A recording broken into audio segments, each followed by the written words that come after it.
তো কালকে আমি ইস্তানবুল থেকে ফেরত আসছিলাম এবং এসেই আমি আজকে সকালে বেসিক্যালি আমি ল্যান্ড করছি সকাল 7টায়। তো আমি একটু টায়ার্ড লাগলে প্লিজ আমাকে মাফ করবেন, কারণ ঘুম হয়নি একেবারেই। তো আমার দুবাই হয়ে দেন ঢাকা আসার কথা ছিল।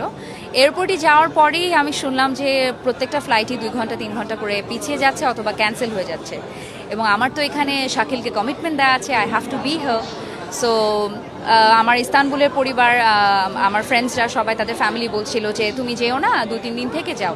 আমি বললাম না, আমার কমিটমেন্ট করা আছে, I have to go back to Bangladesh. And খুবই লাস্ট মিনিটে আই ওয়াজ ভেরি লাকি। তারপর আমি অন্য একটা এয়ারলাইন্সে টিকিট কেটে দেন আসি এবং অলমোস্ট 6-7 ঘন্টা আই ওয়াজ ইন এয়ারপোর্ট। আমি জানতাম না কি হবে।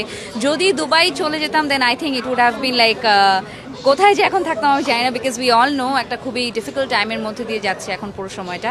তো আসলে মানুষ একটা কথা বলে না যে তোমার খারাপ সময়ে, তোমার সবচেয়ে কঠিন সময়গুলোতে বোঝা যায় আসলে কে কাছের মানুষ, কে দূরের মানুষ। তো আমাকে প্রতিনিয়তই আল্লাহ এই টেস্টগুলো দেয় এবং আমার কাছে মনে হয় যে মানুষের ভালোবাসার জন্য বিপদ থেকে আল্লাহ আবার উদ্ধারও করবে।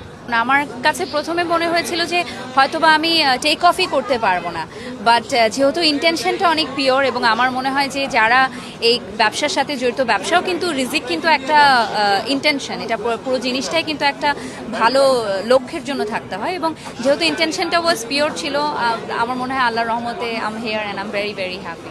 এই মুহূর্তে আসলে আমরা দোয়া করা ছাড়া কিছুই করতে পারি না, কারণ ওইসব জায়গাগুলোতে আমাদের বাংলাদেশি অনেক ভাই বোনেরা রয়েছে যারা ওখানে কাজ করে। আমি শুনেছি কিছু কিছু জায়গায় যদি 16 লাখ জনতা হয়, 2 থেকে 3 লাখ বাংলাদেশি মানুষই কাজ করে। তো ওই বাংলাদেশি মানুষগুলোর জন্য আমাদের অনেক দোয়া করতে হবে, তাদের সেফটি যেন থাকে এবং তারা আসলে অনেক কষ্ট করে দেশের পরিবারটাকে চালায়। তো তারা যেন ওই কর্মসংস্থান ঠিক থেকে তাদের জীবনে যেন ওই আঘাতটা না হয়, ওইটার জন্যই আমি এখন বলবো এই রোজার সময় নাকি সকলের দোয়াই কবুল হয়ে যায় আল্লাহর কাছে করলে, সবাই যেন তাই করে।